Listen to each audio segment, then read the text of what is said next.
I can say when I watch Federer, it's like a poetry in motion. I watched French Open and I thought it was entertaining, engaging. Uh, to watch Roger, Nadal, Djokovic for last 15 years, I would say, has been so entertaining, so engaging. I love it. Uh, with all these leading players, in fact, I'm talking about now the last match that I saw. Djokovic was playing Musetti, and Musetti had won two sets. So the scoreboard read 7-6, 7-6, and Djokovic had already taken 12 games in two sets. And according to me, I feel if you have to beat one of these leading players, you've got limited amount of time. In that much time, you have to finish the match. If you drag it, then these players are going to eventually come back in the game. First two sets, the momentum was not with Djokovic, uh, but slowly, you could see that the tide had uh, changed, it had turned, and suddenly there was that fluidity in his movements, and then he started thinking differently. He started executing his shots far more consistently, and eventually ended up winning the game. uh, I feel if you have to beat one of these guys, and that's my personal analogy, so don't go deep into it. This is what I personally feel. If you have to beat them, it should be around, you can afford to give away 12, 13 games at the most. So ideal result would be 6-4, 6-4, 6-4, and the match is done. And that's how you walk away as a winner. But the moment you drag that, they come back in the game and they eventually beat you. And that is exactly what we saw. Unfortunately for Musetti, he played the first two sets rather well, but lost momentum and eventually got injured. So, being a sports person, I can understand how big a disappointment that is when you get hurt and then you cannot carry on anymore. It's a big setback. I'm sure there are a number of promising youngsters that we have seen, and they'll all come back strong, and they are the future stars. I like all these three players. First of all, let me be very clear that I'm not qualified enough in tennis to be able to, make a big statement on these three guys. But just as a tennis fan enthusiast, I can say when I watch Federer, it's like a poetry in motion. When you watch Federer move on the court, you feel tennis is easy. It's simple. You can also get on the court and hit a beautiful backhand, but it's not that easy. Trust me.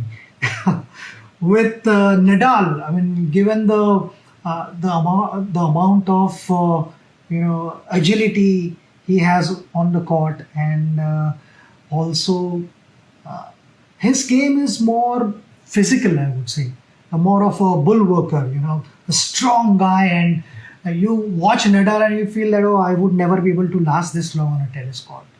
And that is an impression a common man gets. I mean, it's about hard work, sweating it out, and the French Open is the greatest example, of his ultimate fitness. When it comes to Djokovic, uh, he's he's quite supple, and his movements are fluid. He's got that elegance, but at the same time, we've seen Djokovic play a number of long matches, really long matches, and to be able to last for those many hours on a tennis court, it's not a joke.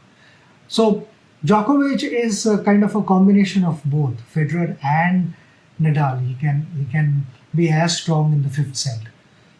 That's all. I will not say anything more than that, because, as I said earlier, that I'm not qualified enough to talk about these three great players. I'm speaking as an enthusiast.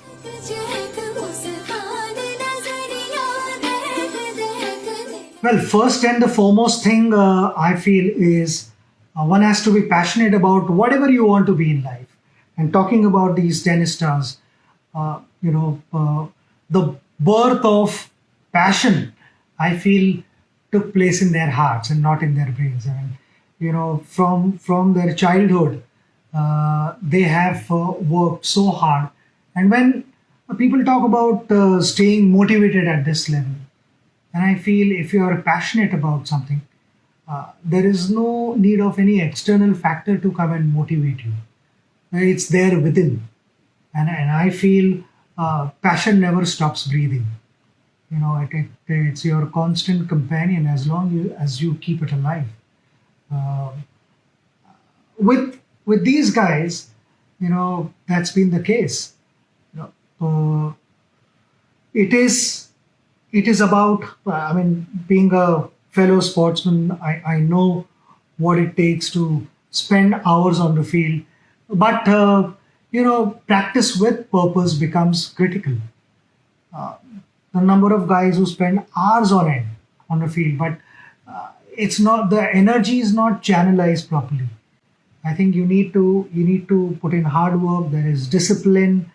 Uh, there is focus, concentration. More importantly, I would say vision. That is really important.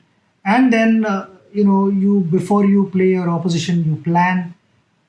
The last move is to be able to execute those plans. And these guys go all the way.